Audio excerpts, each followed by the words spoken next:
বুধবার যুব মোর্চা ৫৬ ধর্মনগর মণ্ডল ও ধর্মনগর পৌর পরিষদের ৫ নং ওয়ার্ডের উদ্যোগে ধর্মনগর জেলা হাসপাতালের ভেতরে অবস্থিত শিব মন্দিরে আয়োজন করা হয় মহামৃত্যুঞ্জয় যজ্ঞের।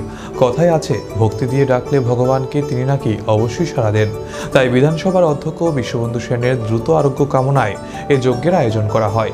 উল্লেখ্য, গত কয়েকদিন আগে আগরতলা থেকে ধর্মনগরে ফেরার পথে বাধারঘাট রেল স্টেশনে হঠাৎই অসুস্থ হয়ে পড়েন অধ্যক্ষ। প্রথমে তাকে আগরতলার বেসরকারি আইএলএস হাসপাতালে ভর্তি করানো হয়, তবে চিকিৎসকরা পরামর্শ দেন উন্নত চিকিৎসার জন্য এবং তাকে বাইরে স্থানান্তরিত করার জন্য পরামর্শ দেওয়া হয়।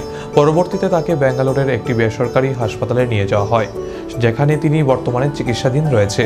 এদিনের যজ্ঞে যুব মোর্চা ও পৌর পরিষদের সদস্যরা ছাড়াও বহু ভক্ত ও সাধারণ মানুষ অংশ নেন। সকলে মিলে প্রার্থনা করেন অধ্যক্ষ বিশ্ববন্ধু সেন যেন দ্রুত আরোগ্য লাভ করে এবং স্বাভাবিক জীবনে ফিরে আসতে পারেন। ধর্মনগর যুব মোর্চার ৫ নং ওয়ার্ডের উদ্যোগে আজকে আমরা জনপ্রিয় বিধায়ক বিশ্ববন্ধু সেনের আরোগ্য কামনায় দ্রুত তাড়াতাড়ি সুস্থ হয়ে উঠুন এই আশায় আজকে আমরা চন্দ্রপুর হাসপাতালে আমরা শিব মন্দিরে আজকে পূজা অর্চনা করি।